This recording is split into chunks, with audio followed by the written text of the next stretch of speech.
এদের সাইকেল চালানো জায়েজ হবে কিনা এটা অনেকেরই প্রশ্ন।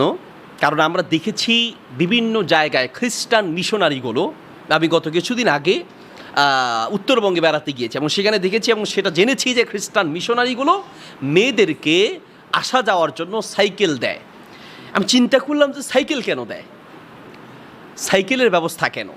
প্রিয় বন্ধুগণ, মনে রাখবেন নবী সাল্লাল্লাহু আলাইহি ওয়াসাল্লাম বলেছেন, লাআনাল্লাহু আল মুতাশাব্বিহাত মিনান নিসা ইবির রিজাল, যেই সকল মেয়েরা পুরুষের সাদৃশ্য গ্রহণ করে তাদের উপরে আল্লাহ সুবহানাহু ওয়া তাআলা লানত হবে।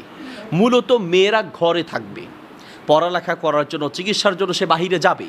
যদি বাহিরে যায় তাহলে ঘরে যেভাবে পর্দার সাথে থাকবে ঠিক সেইভাবে যাবে। রিক্সার ব্যবস্থা করবে, অটো রিক্সা আছে বা বিভিন্ন রিক্সার ব্যবস্থা করবে। হ্যাঁ, যদি এমন জায়গা হয় যে যেখানে আর কোনো বাহন তার নেই, এখন তাকে যেতেই হচ্ছে বাধ্য, তাহলে সে